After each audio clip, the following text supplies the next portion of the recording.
പരസ്യവുമായി സമസ്തയ്ക്ക് ബന്ധമില്ല.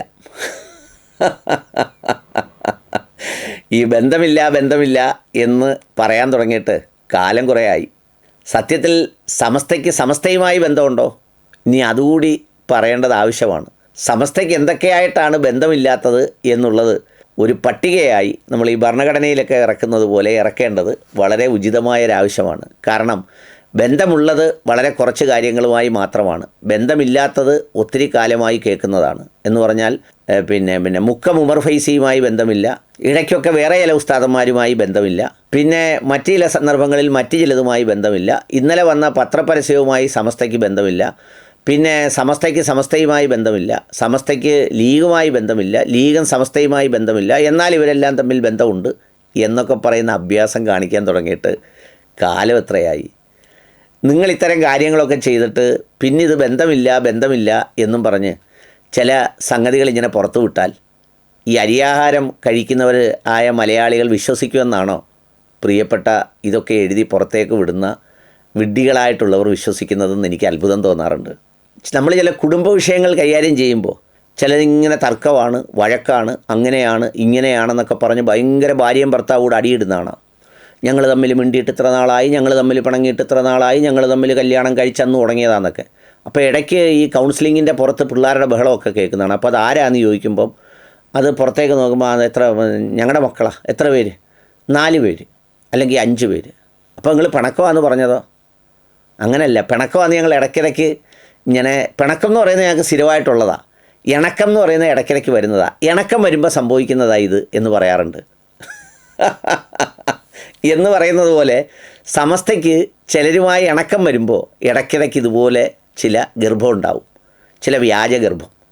എന്നിട്ട് ആ ഗർഭം ഞങ്ങളുടെയല്ലേ എന്ന് പറഞ്ഞ് നിലവിളിക്കുകയും ചെയ്യും. എന്നാൽ അവർ തന്നെയാണ് ഇതിന് ചിലവിന് കൊടുക്കുന്നത്. അവരെല്ലാവരും ഒന്നിച്ചാണെങ്കിലും ഇടയ്ക്കിടയ്ക്ക് ബന്ധമില്ല എന്ന് പറഞ്ഞുകൊണ്ടിരിക്കും. പിന്നെ ഞങ്ങളുടെ നാട്ടിലൊരാളുണ്ടായിരുന്നു, പുള്ളിക്ക് 3-4 മക്കളുണ്ട്. ഈ മക്കളെല്ലാം വലിയ ചട്ടമ്പികളാണ്. അവന്മാരവിടെ പോയി അടിയുണ്ടാക്കും, ചിലരെ നിന്ന് വായ്പ വാങ്ങിച്ചുകൊണ്ട് വരും. അച്ഛൻ ഇതൊക്കെ കൊണ്ട് നല്ല സുഖമായിട്ട് ജീവിക്കുക. എന്തെങ്കിലും കേസോ പോലീസുകാരോ വരുമ്പം ഈ അച്ഛൻ പറയും, ഇവനെയൊക്കെ പെറ്റ് വളർത്തിയ എന്നെ പറഞ്ഞാൽ മതിയല്ലോ, ഞാൻ അങ്ങനെയാണ് ഇങ്ങനെയാണ്, ഇവനൊന്നുമായിട്ട് യാതൊരു ബന്ധവുമില്ല, എൻ്റെ അയ്യത്തവനെ ഞാൻ കയറ്റിയിട്ടില്ല എന്നൊക്കെ പറയും. സത്യത്തിൽ ഈ ചട്ടമ്പിമാരെ കൊണ്ടാണ് ഈ അച്ഛൻ ജീവിക്കുന്നത്. പക്ഷേ പറയുമ്പോൾ പാപ്പ അങ്ങനെയല്ല പറയുന്നത്. ഞങ്ങളുടെ ഭാഗത്തൊരു ബന്ധവും ഇല്ല, അങ്ങനെ ഇങ്ങനെയാണെന്നാണ് പറയുന്നത്. അതുകൊണ്ട് ഈ ബന്ധമില്ലായ്മയുടെ എഴുതി കൊടുക്കാനായി എത്ര ലെറ്റർ പാഡ് ഒപ്പിട്ട് വെച്ചിട്ടുണ്ടെന്ന് കൂടി ബഹുമാന്യരായ പണ്ഡിതന്മാർ പറയണം. കാരണം എനിക്ക് ഉസ്താദന്മാരോട് ഗർവൊന്നുമില്ല കേട്ടോ. ഞാൻ ഇത് പറഞ്ഞ് ജിഫ്രി തങ്ങളെ, അവിടുത്തെ മൗലാനായ സമസ്തയുടെ വലിയ മൗലാനാമാരെന്നൊക്കെ പറഞ്ഞ് നിങ്ങളെല്ലാവരോടും എൻ്റെ പുറത്ത് കയറാൻ വരരുത്.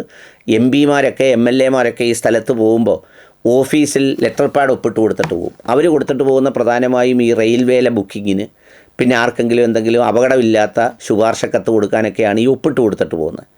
അതുപോലെ ഈ ബന്ധമില്ല സമസ്തയ്ക്കെന്ന് എഴുതി കൊടുക്കാൻ വേണ്ടി എത്ര ലെറ്റർ പാഡ് ഒപ്പിട്ട് ഈ ആസ്ഥാന സെക്രട്ടറിമാരെ ഏൽപ്പിച്ചിട്ടുണ്ടെന്നുള്ളതിൻ്റെ ഒരു കണക്കുകൂടി ഒന്ന് പുറത്തു വിടണം. കാരണം കുറേ നാളായി ഈ ലെറ്റർ പാഡാണ് ഉപയോഗിക്കുന്നത്. സത്യം പറഞ്ഞാൽ ഭയങ്കര കോമഡിയാണ്. നിങ്ങൾ ഈ ആളുകളെയൊക്കെ ഈ വിശ്വാസപരമായ കാര്യങ്ങളിൽ കബളിപ്പിക്കുമല്ലോ. ആ ഔലിയ, ഈ ഔലിയ, പറക്കുന്ന ഔലിയ, മറ്റേ ഔലിയ എന്നൊക്കെ പറഞ്ഞ് ആ കളിപ്പീരൊക്കെ പൊതു സാമൂഹ്യ വിഷയങ്ങളിലും രാഷ്ട്രീയ വിഷയങ്ങളിലും എടുക്കരുത്. അരിയാഹാരം കഴിക്കുന്നവർക്ക് എല്ലാവർക്കും അറിയാം ഇത് കൊടുക്കുന്നത് എന്തിനാണെന്നും, അതുകൊണ്ട് എന്ത് ഗുണമാണ് കിട്ടുന്നതെന്നും, എന്ത് സന്തോഷമാണ് കിട്ടുന്നതെന്നും, എന്ത് ആനന്ദമാണ് അനുഭവിക്കുന്നതെന്നും. നന്നായിരിക്കട്ടെ.